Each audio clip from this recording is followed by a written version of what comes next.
धर्म प्रौजित कई तवोत्र परमो। परम धर्म की इच्छा चित्त में प्रकट होना, यह विषय है भागवत जी का।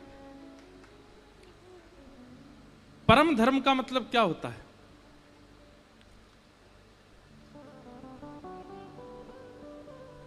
परम धर्म का मतलब क्या है कि अब मैंने बहुत कमा लिया, बहुत खा लिया, बहुत कर लिया, बहुत सब कुछ करके देख लिया, अब मुझे एक ठौर चाहिए बस।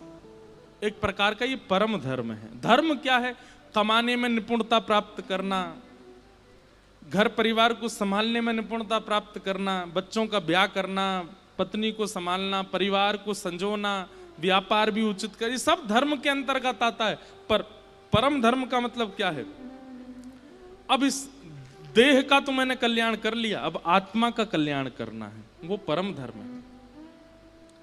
एक दिन ऐसी चेतना मन में प्रकट हो जाए कि बस अब इस आत्मा की सदगति मुझे देखनी है, कैसे होगी?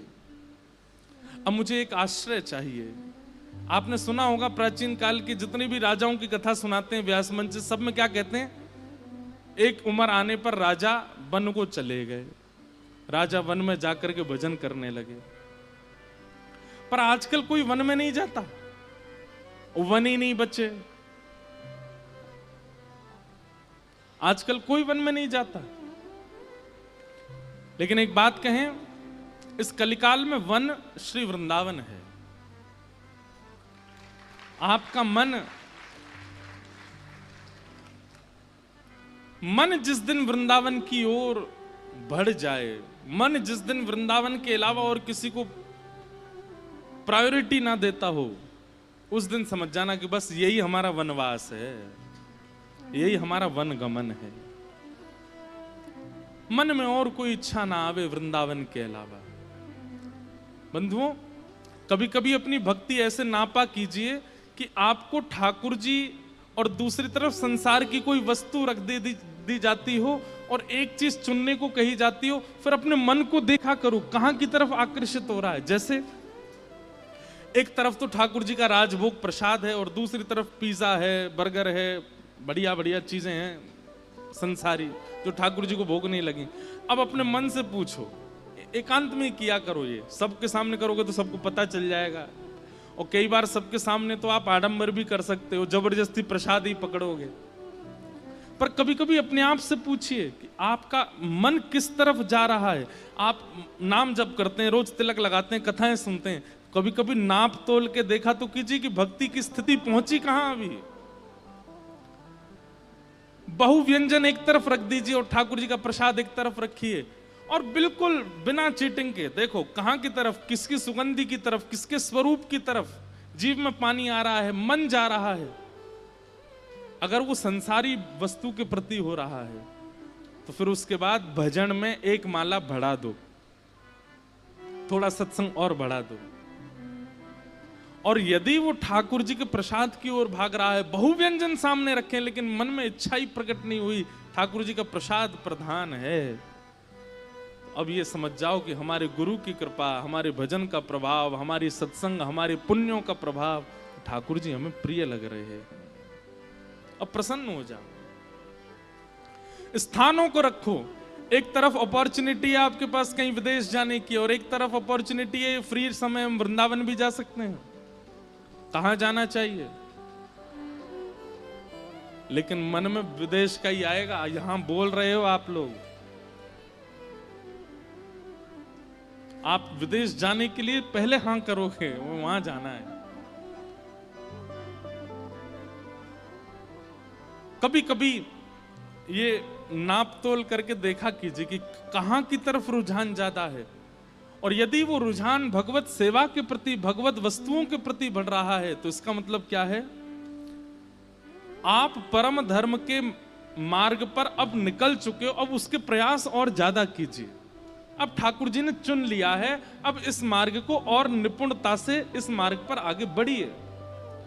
धर्म प्रौजित कई तवोत्र परमो निर्मत सराणाम सता।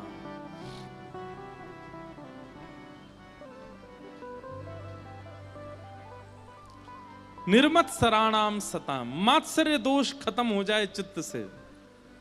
किसी के प्रति ईर्ष्या, किसी के रूप, स्वरूप, वैभव, संपत्ति और उसकी श्रेष्ठताओं को देख करके आपके चित्त में ज्वलनशीलता ना होती हो, प्रसन्नता होती हो,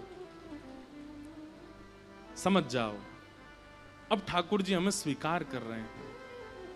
तीसरा, वैद्यम वास्तव मत्र वस्तु शिवदम। अभी नासिक में कथा थी तो एक बालक मुझे कोई बोला कि मैं ठाकुर जी के किसी भी मंदिर में जाऊं, ऐसा जरूरी नहीं एक ही मंदिर में, कहीं भी किसी भी मंदिर में जाऊं मुझे सब भगवान दिखते हैं, लेकिन एकमात्र ठाकुर जी को देख के भगवान वाली फीलिंग नहीं आती, ऐसा लगता है ये मेरे कोई हैं। इसका क्या मतलब है? मैंने कहा ये मतलब है ठाकुर जी आपको कुछ मानते हैं।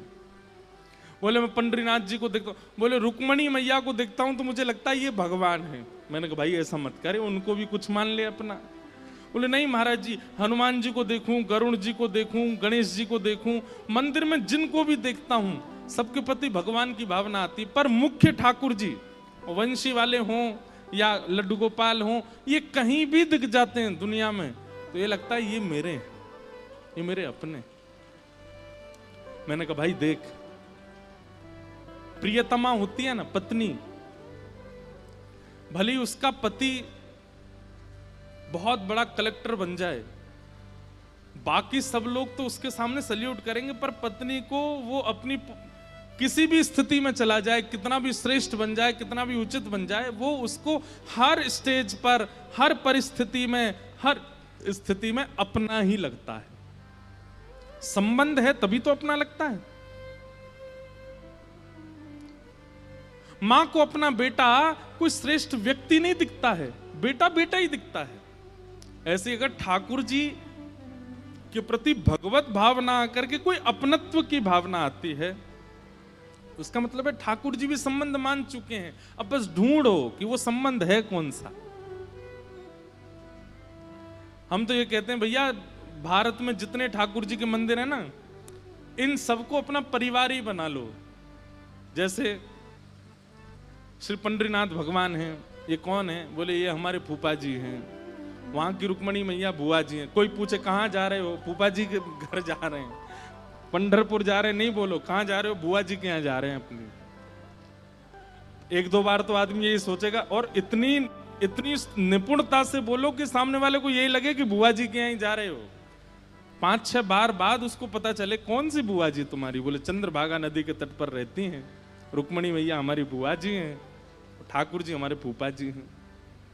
द्वारिका के ठाकुर जी को अपने जीजा जी मान लो, वहां की रुक्मणी मैया हमारी बहन है। अब कहाँ जा रहे हो? जीजा जी के यहाँ जा रहे हैं।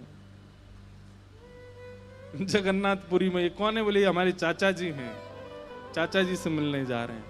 बद्रीनाथ भगवान, बोले ये तो नाना जी हैं हमारे। अच्छा बद्रीनाथ वैसे भी नाना जी हैं, क्यों? श्रीमद् भागवत का निर्माण बद्रीनाथ में ही हुआ, और भागवत जगत माता है, और माता जी का जो जन्म स्थान होता है वो नानी का घर ही होता है। तो लो ऐसे भी संबंध बन गया कि वो नाना जी हैं। श्री राधा रमन जी कौन है? बोले ये तो हमारे प्रियतम हैं। बिहारी जी कौन है? ये हमारे सखा हैं। राधा वल्लभ जी कौन है? बोले ये हमारे सखा के सखा हैं। ऐसे कोई संबंध, सबसे संबंध बना लो और फिर उस संबंध का निर्वहन कीजिएगा, उस संबंध को निभाइएगा, उसी संबंध से जाइए, उसी दृष्टि से देखिए, उसी भाव से मिलिए। बिहारी जी अगर आपको भाई के रूप में लगते हैं और कभी बहुत भीड़ हो जाए तो भीतर जाकर के थोड़ा रोष भी बहन की तरह कर सकते हो या भाई की तरह कर सकते हो। अरे भैया तो बहुत बड़ा होगा, अब तो दर्शन ही ना दे हमें, इतनी भीड़ है गई है, कोई धक्का मारे, कोई भगा दे यहाँ ते, ऐसा मत करे भैया, लाला मिल लेकर हम ते। ठाकुर जी अनुग्रह करेंगे, ठाकुर जी कृपा करेंगे। आप संबंध मानिए। ये बात कोई मनगणंत नहीं है, ये भगवत वाणी है।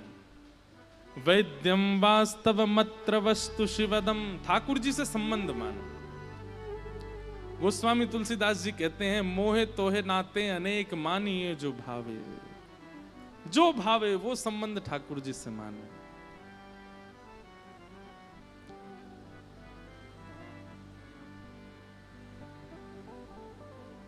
हो श्याम प्यारे से जिसका संबंध है, श्याम प्यारे से जिसका संबंध है। श्याम प्यारे से जिसका संबंध है, श्याम प्यारे से जिसका संबंध है, उसको हर घड़ी आनंद ही आनंद है।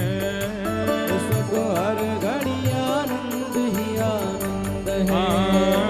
उसको हर घड़ी आनंद ही आनंद है। उसको हर घड़ी आनंद ही आनंद है। राधा वल्लभ से जिसका संबंध है, राधा वल्लभ से जिसका संबंध है, गिरधर प्यारे से जिसका संबंध है, गिरधर प्यारे से जिसका संबंध है, उसको हर घड़ी आनंद ही आनंद है। उसको हर घड़ी आनंद ही आनंद है। उसको हर घड़ी आनंद ही आनंद है। उसको हर घड़ी आनंद ही आनंद है। झूठी ममता से करके किनारा, झूठी ममता से करके किनारा, झूठी ममता से करके किनारा, झूठी ममता से करके किनारा, बोल के सच्चे प्रभु का सहारा, लेके सच्चे प्रभु का सहारा, लेके सच्चे प्रभु का सहारा, लेके सच्चे प्रभु का सहारा। और जो उसी की रजा में रजामंद है, जो उसी की रजा में रजामंद है, जो उसी की रजा में रजामंद है, जो उसी की रजा में रजामंद है, उसको हर घड़ी आनंद ही आनंद है। उसको हर घड़ी आनंद ही आनंद है। उसको हर घड़ी आनंद ही आनंद है। उसको हर घड़ी आनंद ही आनंद है। ओ राधा वल्लभ से जिसका संबंध है, राधा वल्लभ से जिसका संबंध है, ओ प्यारे गिरधर से जिसका संबंध है, ओ प्यारे गिरधर से जिसका संबंध है, ओ उसको हर घड़ी आनंद ही आनंद है। उसको हर घड़ी आनंद ही आनंद है। उसको हर घड़ी आनंद ही आनंद है। उसको हर घड़ी आनंद ही। श्री राधा रमण लाल की।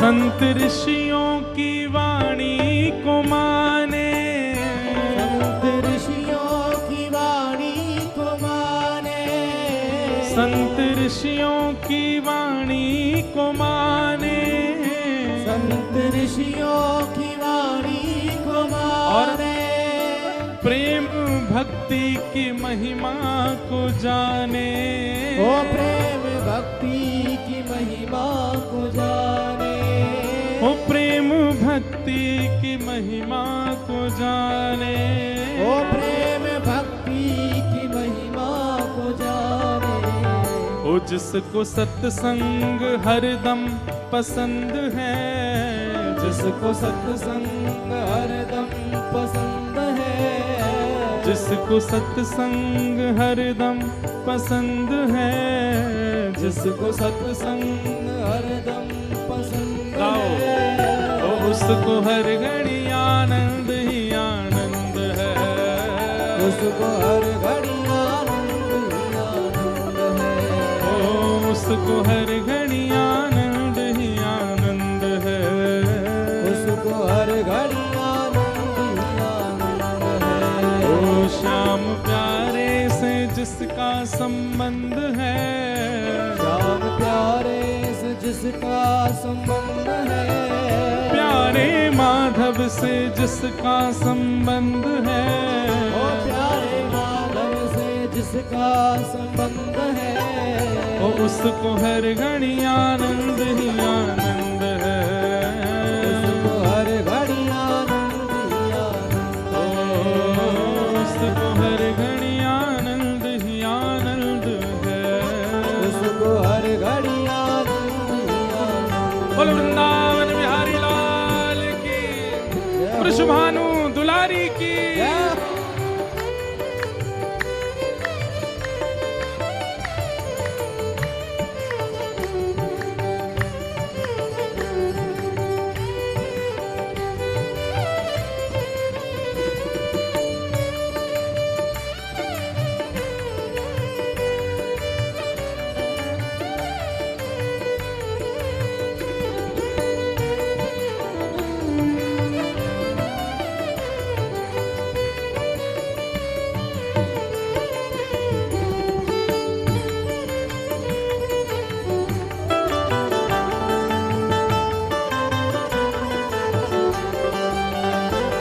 निंदा चुगली न जिसको सुहावे, निंदा चुगली न जिसको सुहावे, निंदा चुगली न जिसको सुहावे, निंदा चुगली न जिसको सुहावे, वो बुरी संगत की रंगत ना भावे, ओ बुरी संगत की रंगत ना भावे, हाँ बुरी संगत की रंगत ना भावे, ओ बुरी संगत की रंगत ना और भावे।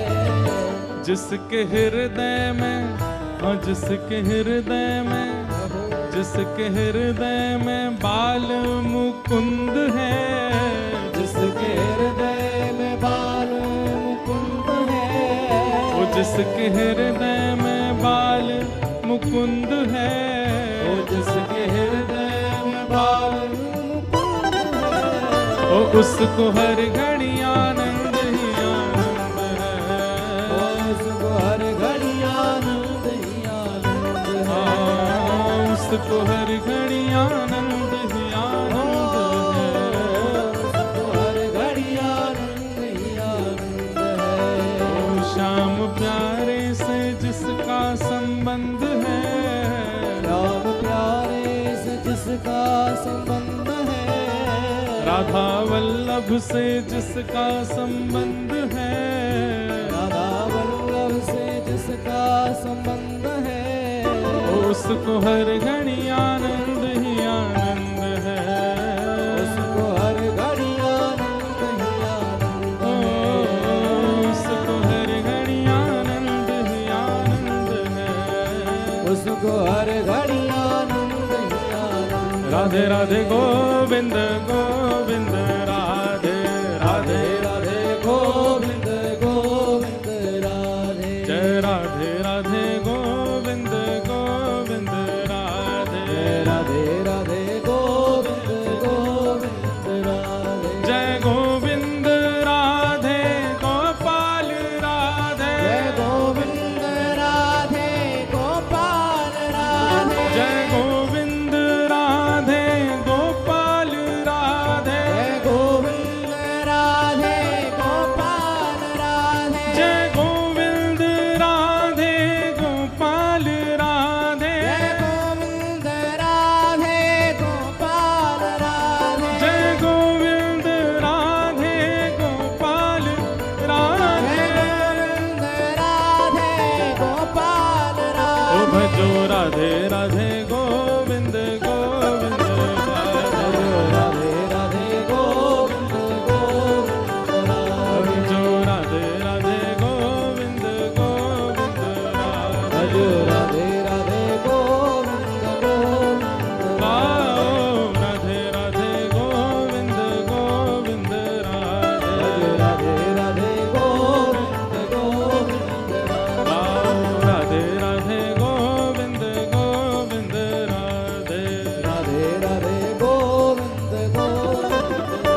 विराज जाओ सब लोग।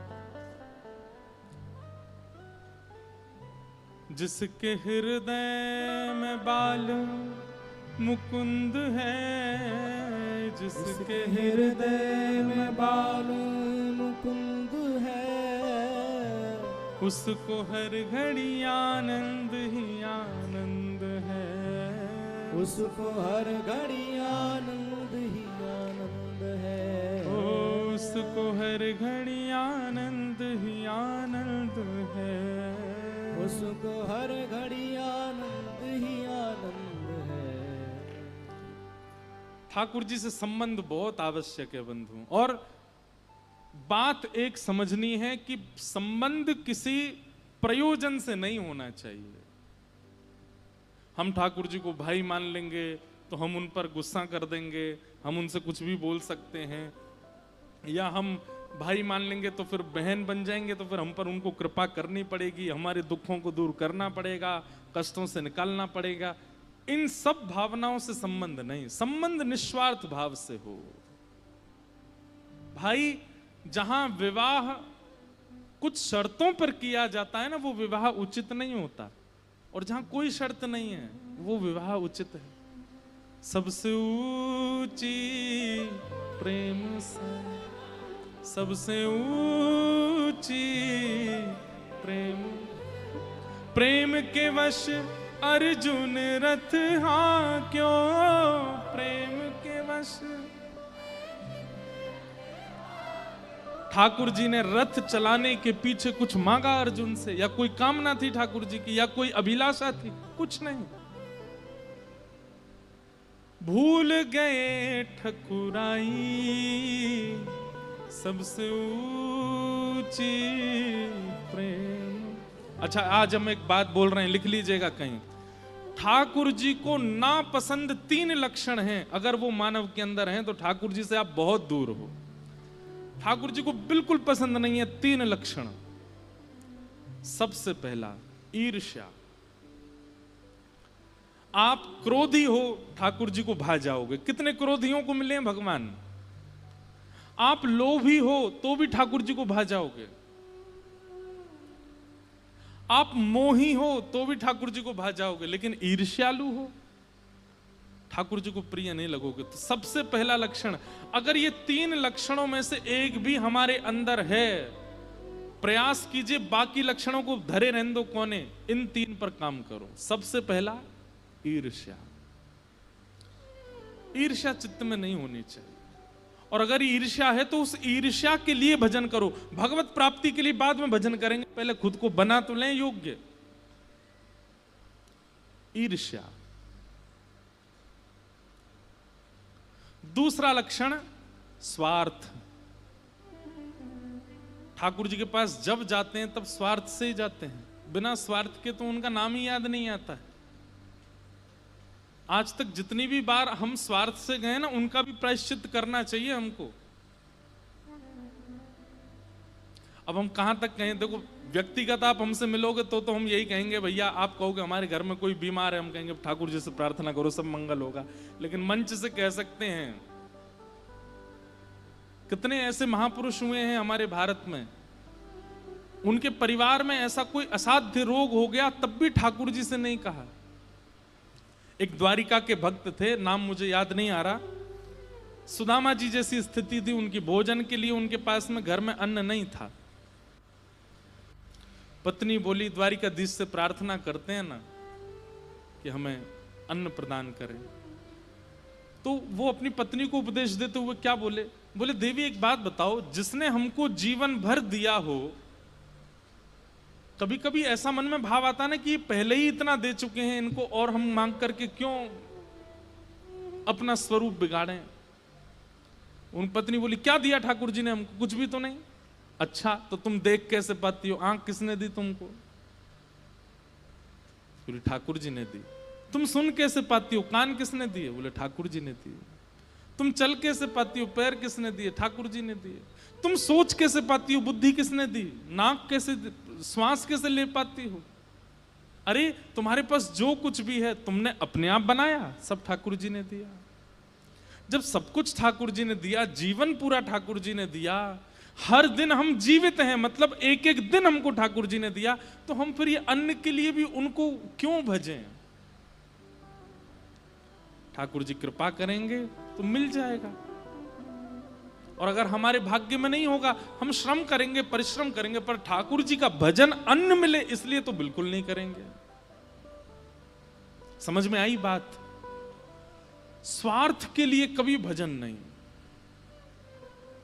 अरे मैं बीमार हो गया तो बीमारी से निवृत्त होने के लिए मैं औषधि ले लूंगा, मैं अन्य देवताओं को प्रणाम करके उससे स्वस्थ होने का प्रयास करूंगा, पर ठाकुर जी को हम परेशान नहीं कर सकते इस बात के लिए ठाकुर जी आओ आकर के मुझे ठीक करो, मैं आपकी इतनी कथा करता हूं, आप मुझे ठीक क्यों नहीं कर रहे हो? 2 दिन से हम बुखार में ही हैं, लेकिन कोई ऐसा नहीं कि ठाकुर जी हम आपकी कथा सुनाते हैं, 4 घंटे कथा कहते हैं, हमको तो बुखार आना ही नहीं चाहिए। स्वार्थ से कोई भजन नहीं और संबंध नहीं। आप यदि ठाकुर जी से संबंध बनाओ तो निस्वार्थ होना चाहिए, उसके बाद फिर कभी कोई कामना प्रकट होनी नहीं चाहिए चित्त में, निस्वार्थ भाव से।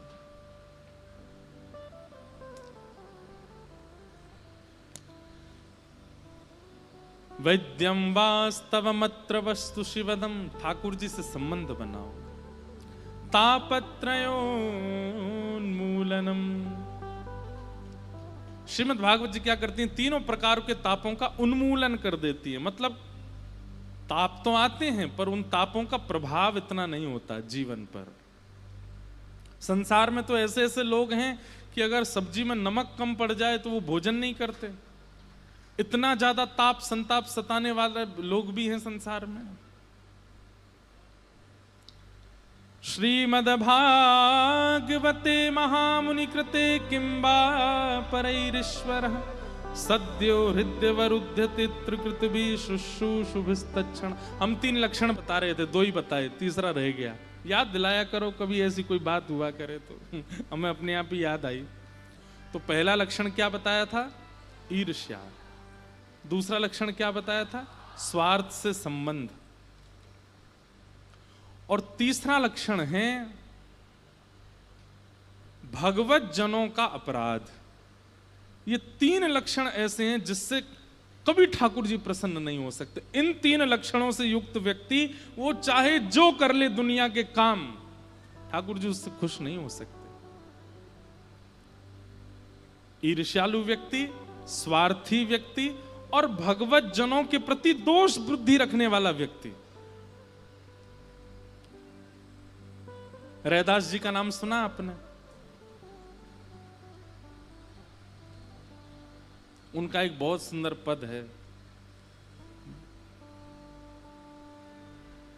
जो तुम तोड़ो राम मैं नाही तोड़ू रे, तो सो प्रीत तोड़ राम कौन संग जोड़ू रे, जो तुम तोड़ो राम मैं नाही तोड़ू रे, जो तो सो प्रीत तोड़ राम कौन संग जोड़ू रे, जो तुम तोड़ो राम में। रैदास जी चर्मकार थे, चमड़े की चप्पल आदि उनको सिलना बुनना बनाना ये काम करते थे, और इसके कारण कई लोग उनकी योग्यता जानते हुए भी उनसे दूरी रखते थे। पर एक बात हम आपको स्पष्ट कर दें, जात पात पूछे नहीं कोहू, हरि को भजे सो हरि कोहू। ठाकुर जी को जाति से कोई फर्क नहीं पड़ता। अगर आप प्रेम लक्षणा भक्ति के उपासक बन चुके हैं तो ठाकुर जी के लिए जाति मैटर नहीं करती है। रैदास जी एक बार अपने ठाकुर जी की सेवा करने के बाद भाव में चले गए, मानसी में चले गए, और मानसी में उन्होंने क्या देखा कि ठाकुर जी के दर्शन करने के लिए, उनके ठाकुर जी के दर्शन करने के लिए कोई मानव नहीं आए हैं, साक्षात इंद्र, साक्षात ब्रह्मा, साक्षात देवी देवता पधारे हैं। तो रैदास जी अपने ठाकुर जी का अभिषेक करके वो जल एक कठौते में लिया और भाव में सबको दे रहे थे। तो रैदास जी का प्रवचन और उनके कीर्तन सुनने के लिए बड़े बड़े राजा भी आया करते थे। काशी नरेश, काशी के राजा, वो भी रैदास जी के यहाँ सत्संग में आते थे। तो रैदास जी के सत्संग में आकर के काशी नरेश जैसे ही बैठे तो आप भावावेश में थे, और भावावेश में देवी देवता आए हैं ऐसा मान करके सबको चरणामृत ठाकुर जी का दे रहे थे। कई लोग तो पीछे हट जाते थे, रैदास जी का सत्संग सुनना है, कथा सुननी है, पर इनके हाथ से हमें कुछ लेना नहीं है, क्यों? चर्मकार है। ऐसी भावना लोग रखते थे। तो काशी नरेश जो थे उनके मन में भी थोड़ी भावना तो आई कि भैया ये चमड़ा बनाते हैं, चमड़े का काम करते हैं, इनके यहाँ के पानी भी शुद्ध तो नहीं होगा। ये भले ही चरणामृत कहकर के परोस रहे हैं, पर इसमें भी कुछ ना कुछ दोष तो होगा। लेकिन अब आ गया हूं तो सभा में पीछे हटना अच्छा नहीं लगा, मैं ही हट जाऊंगा तो सब हट जाएंगे। तो काशी नरेश ने हाथ आगे किया, रैदास जी ने चरणामृत दिया, और वो चरणामृत लेकर के काशी नरेश ने मुख के पास ले जाकर के पिया नहीं, पहले ही उड़ेल दिया ऐसे, और वो सारा उनके वस्त्रों पर गिर गया, और सबको ऐसा दिखा कि इन्होंने पी लिया। लेकिन वो जो जल उनके वस्त्रों पर गिरा, उसकी छाप ऐसी बनी जैसे मानो केसर के जल की होती है ना, पीली पीली हल्दी के जल की छाप। सफेद वर्ण का वस्त्र पहना था, सब पीला पीला पीला हो गया नीचे तक। सत्संग सुनने के बाद काशी नरेश गए और अपने मंत्री आदियों का धोबी के यहां भिजवाओ, इसको धुलवा दो। जब कपड़े धुलने के लिए धोबी के यहाँ गए तो धोबी से कहा कि भाई देखो बहुत महंगी शेरवानी है राजा की, इसमें ज्यादा रगड़ा मत मारना और ये दाग जाना भी चाहिए। धोबी ने मन में विचार किया पूरा धोने का तो कोई मतलब बनता नहीं है, थोड़ी सी जगह पे ये पीला पीला धब्बा है, इतने पे ही जल डाल करके इसी को ठीक साफ करने का प्रयास करता हूं। और उसने जल डाल करके खूब किया, नहीं हटा, तो उसने सोचा मुख से दांतों से इसको करने का कोशिश करता हूं। और जब मुख में लेकर के जैसे ही उसने वो दांतों से किया, उसका एक कण उसके मुख में चला गया। चरणामृत का तो था ही वहां पर। और मुख से लगाने के बाद जब दांतों से उसको करने लगा, एक कण जब उसके मुख में चला गया, उसके बाद जब उसके नेत्र खुले तो उस कण का ऐसा प्रभाव हुआ, वो जिसको देख रहा है उसमें उसको ठाकुर जी दिखाई दे रहे हैं। सामने धोबी का गधा खड़ा था, उन्हीं को दंडवत कर, ओ हो जय हो मेरे राम जी, धनुष लेकर के खड़े हो, आप कितने सुंदर लग रहे हो, आपकी बलैया ले लूं। और वो साथ में जितने लोग थे वो कहने लगे जे क्या कर रहे हैं, गधे को प्रणाम कर रहे हैं। बोले महाराज जी क्या कर, ए प्रणाम कर, राम जी आए साक्षात। अरे महाराज जी गधा है हमारा, इस पर कपड़े धोते हैं हम लोग। पीटने लगे, पागल तू गधा बोलता है, राम जी हैं ये। अब तो उनकी दृष्टि ऐसी हो गई, वो जहां जाएं उनको वृक्षों में राम जी दिख जाएं, उनको गधे में राम जी दिख जाएं, उनको कुकर सूकर में राम जी दिख जाएं। और हद तो तब हो गई जब अपने घर पहुंचे, पत्नी ने द्वार खोला तो पत्नी में साक्षात सीता जी दिखने लगी चरणों में। अरे जगदम्बा पराम्बा मेरी जानकी जी, मुझे सुबह से राम जी दिख रहे थे, मैं सोच रहा था आप अकेले क्यों हो।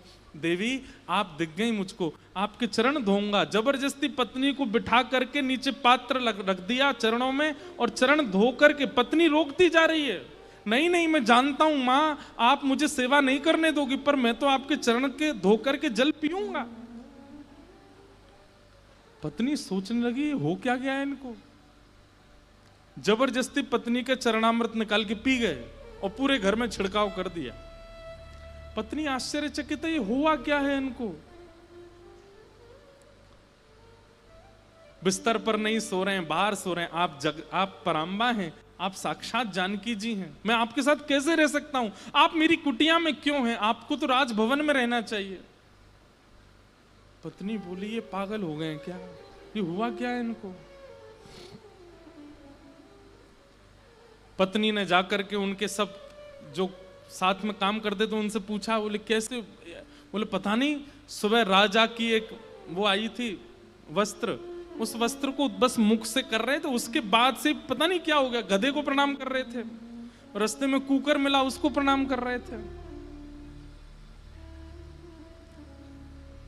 पत्नी राजा के यहां पहुंच गए और राजा से जाकर के लड़ने लगी, बोले कि आप नहीं चाहते कि हमारा घर चले, अरे हम छोटे लोग हैं, हमारे घर का कैसे गुजर बसर होता है, भगवान आपने ऐसा क्या कर दिया है, हमारे पति तो। उन्होंने पूछा हुआ क्या, बोले कल आपकी कोई शेरवानी में कुछ दाग लगा था, उसको हटाने के लिए मुख का जब से प्रयोग किया है, सब बता रहे हैं, तब से ही उनको वो किसी को भी राम जी मान रहे हैं, मुझको सीता जी मान के मेरे चरण धो लिए उन्होंने। राजा ने धोबी को बुलाया, धोबी आए तो रोने लगे, उनको राजा साक्षात दशरथ जी के रूप में दिख रहे हैं। जय हो दशरथ जी, मैं आपसे प्रार्थना करना चाहता हूं, राम जी को वन मत भेजिएगा। राजा बोला, अरे मैं काशी नरेश हूं, दशरथ नहीं हूं। बोले मुझे सब पता है, आप सब लीला कर रहे हैं मेरे सामने। अरे सीता जी आप यहां खड़ी हैं, आपके चरणों, अपनी पत्नी को फिर प्रणाम करने लगे। ये सब देख करके काशी नरेश सामान्य नहीं है, बहुत विद्वान है। बोले कि इसको सब जगह ठाकुर जी और ठाकुर जी के संबंधी दिखाई दे रहे हैं, इसको जड़ चेतन में भगवत तत्व का अनुभव हो रहा है, इसको कुकर सूकर गधे में भगवान का दर्शन हो रहा है। ये तो तब होता है जब कोई समदृष्टा हो जाए, कोई परम दृष्टा हो जाए, किसी पर भगवत कृपा हो जाए तो जित देखूं उतित श्याममयी है।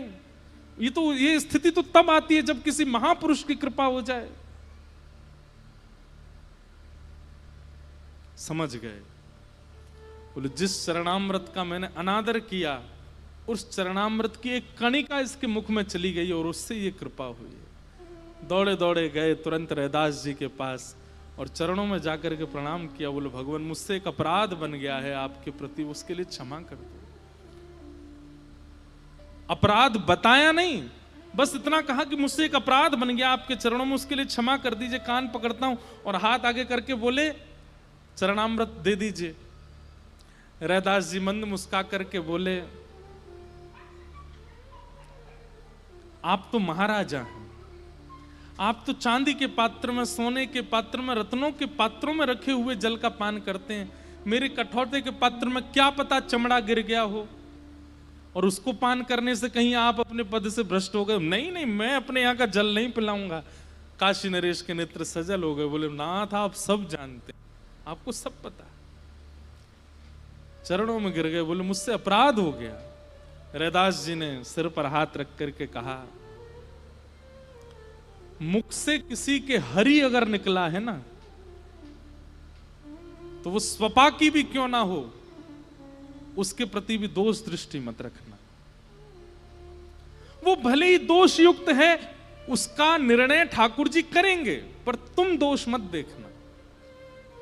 किसी के मुख से एक बार श्री राधा शब्द आपने सुन लिया है, भले ही वो मद्यपान करता हो, आप उसको उसके भरोसे छोड़ दो। किशोरी जी देख लेंगे उसको क्या दंड देना है, पर आप उसके प्रति चित्त में दोष बुद्धि मत लाओ। इन तीन चीजों से सावधान रहिए बस। क्रोध से सावधान ठाकुर जी कर देंगे, मोह से सावधान ठाकुर जी कर देंगे, आदि आदि दोषों से सावधान, कथाएं आदि सुनकर के आप व्यवस्थित हो जाओगे। पर ईर्ष्या, स्वार्थ और भगवत भक्तों के प्रति दोष, ये तीन लक्षण ऐसे हैं, ये तीन में से एक लक्षण भी आपके अंदर है, ठाकुर जी की प्राप्ति कभी नहीं हो सकती आपको। किसी ईर्ष्यालु भक्त को ठाकुर जी मिले हो, ईर्ष्यालु होगा तो भक्त नहीं होगा, पहली बात। स्वार्थी होगा तो भक्त नहीं होगा, दूसरी बात। और वैष्णव अपराध करने वाला होगा तो भी भक्त नहीं होगा। ये तीन भक्त नहीं हो सकते, इनसे ठाकुर जी मिलते ही नहीं है। इसलिए बाकी के दोषों पर चिंता मत कीजिए। अगर ये दोष आपके अंदर हैं तो आपकी रातों की नींद उड़नी चाहिए, आपका भजन बढ़ना चाहिए, आपका सत्संग बढ़ना चाहिए कि मुझ में ईर्ष्या है क्यों, मुझ में स्वार्थ है क्यों। ईर्ष्या और स्वार्थ का उत्पन्न होने का एक सीधा सीधा अर्थ यह है कि आपका वीजा डिक्लाइन कर दिया गया है। जीवन में कभी वृंदावन का, वास्तविक वृंदावन का दर्शन नहीं कर पाओगे आप। समझ में आई बात? किसी देश का वीजा अगर रिजेक्ट कर दिया जाए तो उसका मतलब उस देश को आप कभी नहीं देख पाओगे इस जन्म में। ठीक वैसे ही ईर्ष्या का होना, स्वार्थ का होना और वैष्णवों के प्रति, भगवत जनों के प्रति दोष दृष्टि का होना, एक प्रकार से निज वृंदावन का वीजा रिजेक्ट हो गया है, ये समझ लीजिए। कभी नहीं दिखेगा आपको। आपको वही बंदर दिखेंगे फ्रूटी पीते हुए, वही लोग दिखेंगे अल्लड़पन से चलते हुए, वही गली कूचड़ों में कभी धूल उड़ रही है, कहीं कुकर सुकर डोल रहे हैं, भीड़ में धक्का मुक्की हो रही है, लोग बाग एक दूसरे का सिर पकड़ रहे हैं, खींच रहे हैं, उठा के फेंक रहे हैं वृंदावन में। यही दिखेगा आपको। कभी निवृत्त निकुंज वृंदावन का दर्शन नहीं हो पाएगा अगर ये 3 दोष हैं तो।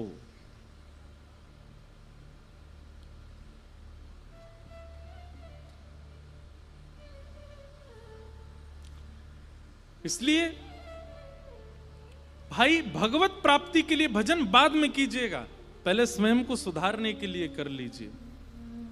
कथाएं भगवत दर्शन के लिए बाद में सुन लीजिएगा, पहले अपने चित्त को तो सुधारिए। हम हैं कैसे, हमारी विचारधाराएं कैसी हैं।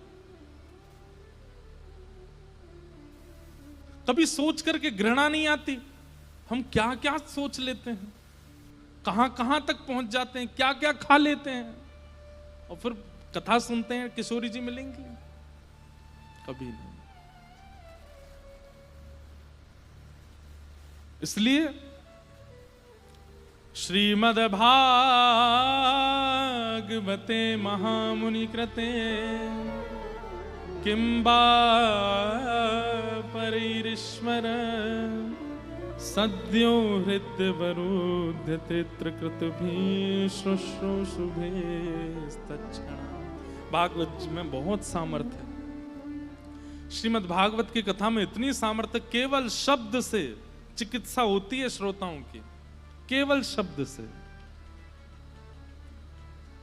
इसलिए अपनी चिकित्सा के भाव से आइए कि हम बदलें, हम परिवर्तित हों, हमारा सुधार हो।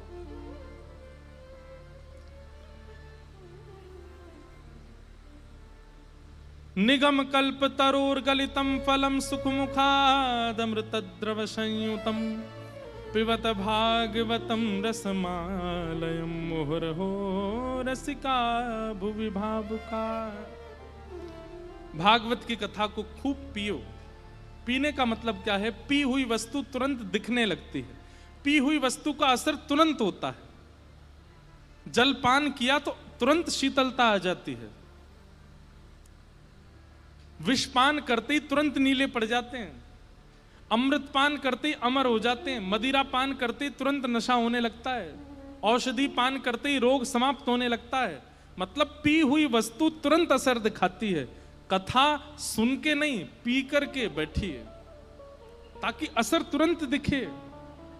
अरे आप जिस समय पंडाल में प्रवेश किए वो व्यक्ति निकलते समय नहीं आना चाहिए, वो दूसरा व्यक्ति होना चाहिए जो निकल के गया है।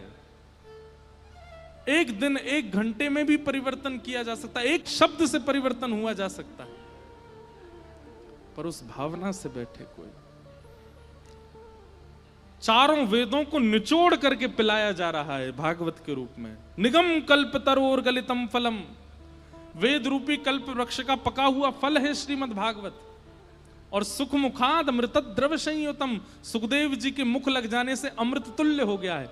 अभी कुछ दिन पहले जोधपुर में कथा थी, उस कथा को जरूर सुनिएगा। उसमें श्री शुकाचार्य जी का विस्तृत वर्णन किया कि सुखदेव जी भागवत के वक्ता किन की कृपा से बने। किशोरी जी की कृपा से, श्री राधा रानी की कृपा है कि आज हम भागवत जी सुन रहे हैं। सुख और सारी, ये निकुंज में दो ऐसे लीला होती हैं। थोड़ा थोड़ा सा बोल देता हूं, समझने का प्रयास कीजिएगा।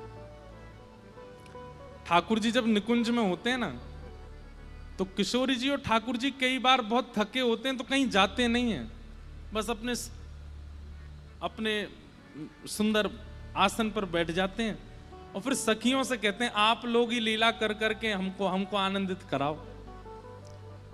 तब उनमें एक लीला होती है सुख और सारी की लीला। सुख और सारी की लीला क्या है?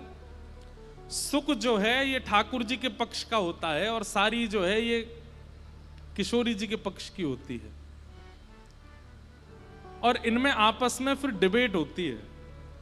सुख कहते हैं कि हमारे ठाकुर जी श्रेष्ठ हैं, और फिर सारी सुख की बात का खंडन करके किशोरी जी को श्रेष्ठ बताती।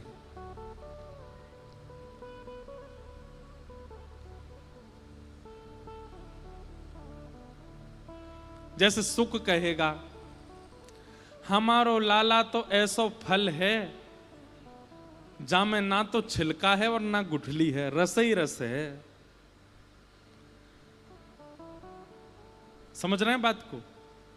बोले हमारो लाला तो ऐसो फल है जामे ना तो छिलका है ना गुठली है, अंगूर है हमारो लाला तो। ये बात सुख कहेगा। कहीं ते भी चख के देख लो, चाहे आके नेत्रन ने देख लो, चाहे आकी वाणी सुन लो, चाहे आके अंग देख लो, चाहे आके रों को देख लो, चाहे आकी चाल देख लो, चाहे आके वस्त्र देख लो, चाहे आकी ढाल देख लो, चाहे आकी मुस्कान देख लो। अरे भैया, अधरम मधुरम वदनम मधुरम हसितम मधुरम चलितम मधुरम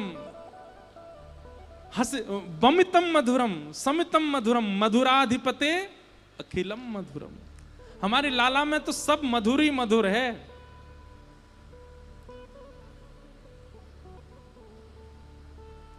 अब सारी को सुख की बात का कटाक्ष करना है और लॉजिकली कटाक्ष करना है, तो सारी क्या बोलती हैं? बोले हाँ तुम्हारो लाला बिना छिलका गुठली को फल है, लेकिन अंगूर नहीं है। तो कौन सा है? बोले गन्ना। कौन है? बोले गन्ना।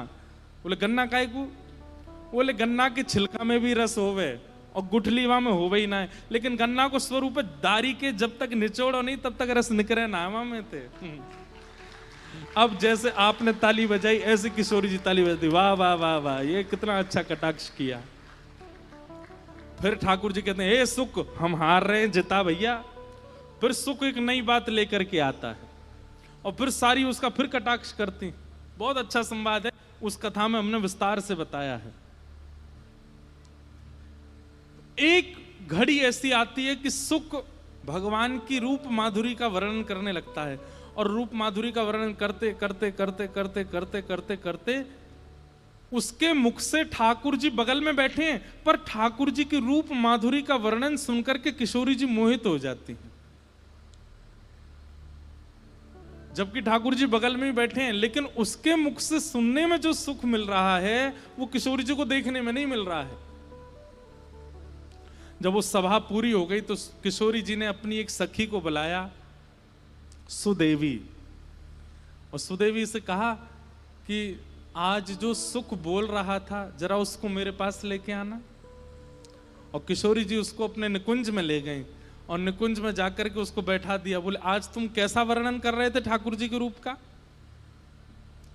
बोले जब सुबह सुबह यशोदा मैया नभाती हैं तो कैसे लगते हैं ठाकुर जी? सुख सुख बताता है। बोले अरे मैं कैसे बताऊं, सुबह सुबह लाला जब उठे सोए के तो रात को लगो काजर सब मीड़ मीड़ के अपनो पूरा फैलाए लें, मुखते दूध पान करें, कछु यहाँ ते गिरे कछु यहाँ ते, नेत्र थोड़े थोड़े खिलें, कटाक्ष नेत्र ठाकुर जी के धीमे धीमे खुलें, यशोदा मैया की गोद से उतरे नहीं है, नहावे के काजे रो में कि मो नहानो नहीं है।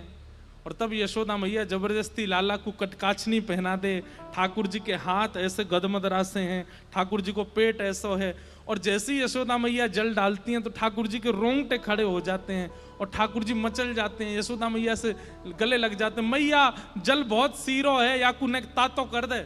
सीरे को मतलब ठंडो और ताते को मतलब गर्म। ठाकुर जी कहें मैया जल बहुत सीरो है या कुछ तातो कर दे।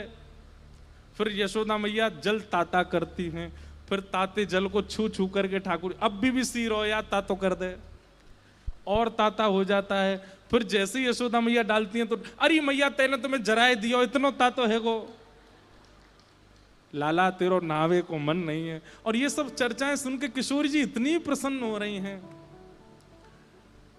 किशोरी जी को इतना सुख मिलता है उसकी वाणी सुन करके।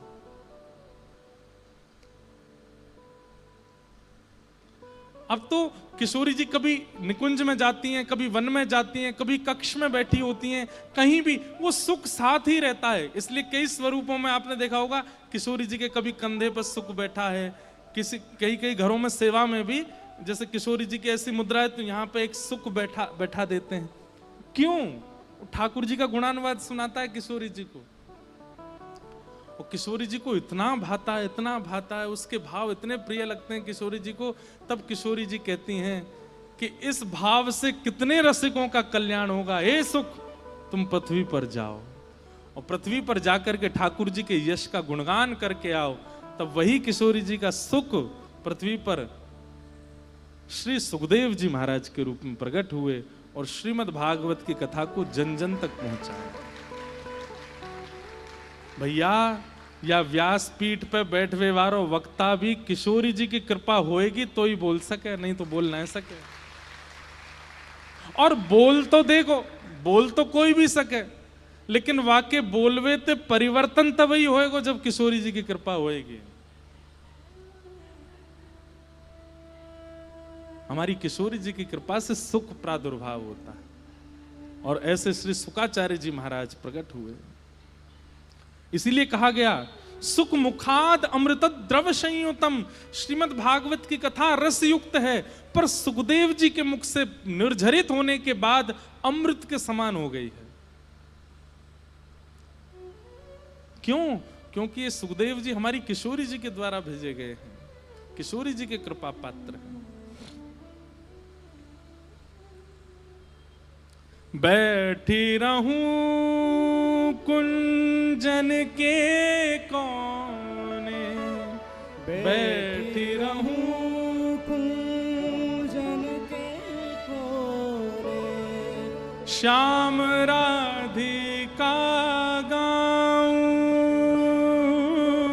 श्याम राधिका गाऊं, किशोरी तोरे चरणन की रज पाऊं, किशोरी तोरे चरणन की रज पाऊं, किशोरी तोरे चरणन की रज पाऊं, किशोरी तोरे चरणन की रज पाऊं। बैठी रहूं कुंजन के कोने, बैठी रहूं कुंजन के कोने, बैठी रहूं कुंजन के कोने, बैठी रहूं कुंजन के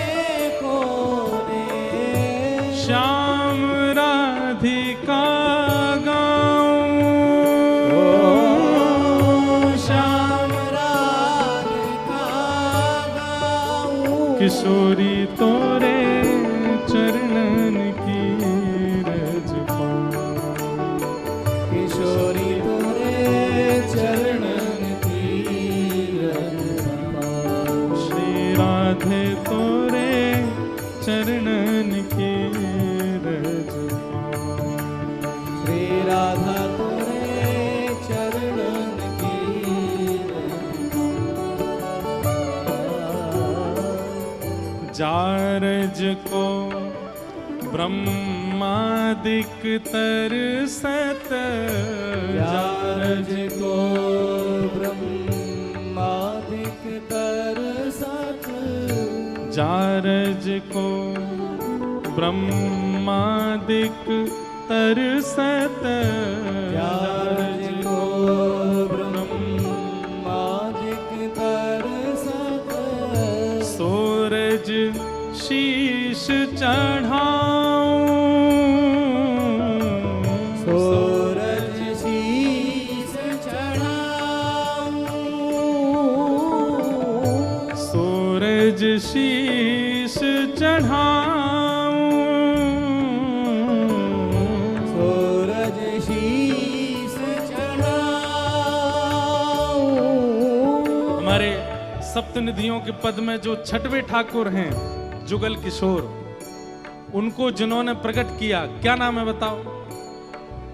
हरिराम व्यास, व्यास जी महाराज, उनका ये पद है, बहुत सुंदर पद है। और मैं तो कहता हूं कि भाई ब्रज प्राप्ति की इच्छा हो ना, इस पद को रोज गाया करो, रोज अपने ठाकुर जी के सामने सुनाया करो। व्यास स्वामिनी की छवि निरखत, व्यास स्वामिनी की छवि निरखत, व्यास स्वामिनी की छवि निरखत, व्यास स्वामिनी की छवि निरखत, विमल विमल जस गाऊं,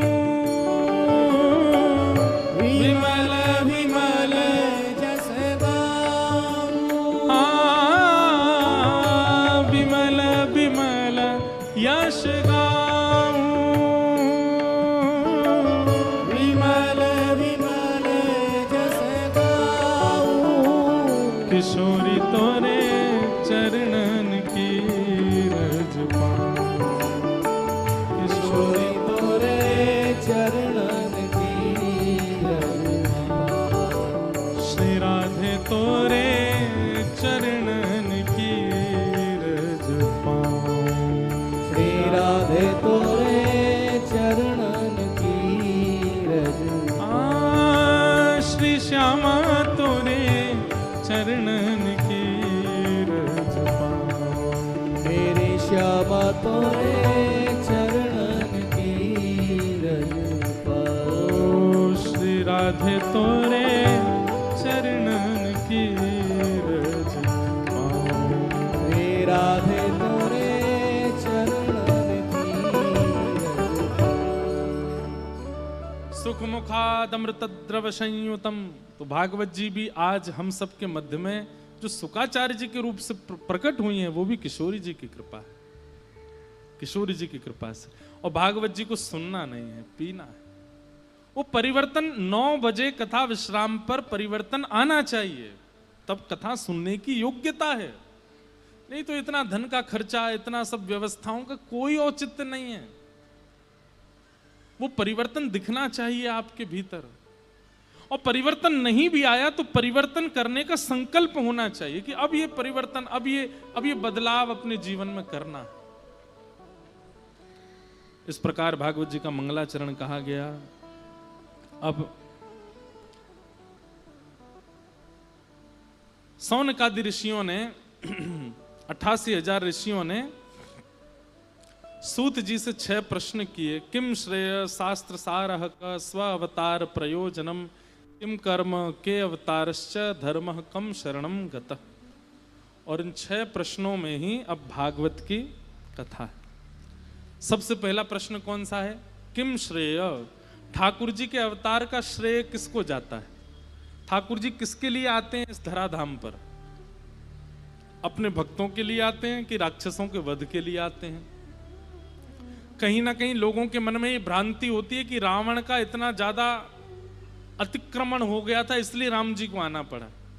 कई लोगों के मन में ये भावना आ जाती है कि कंस का इतना ज्यादा पाप बढ़ गया था इसलिए श्री कृष्ण को आना पड़ा।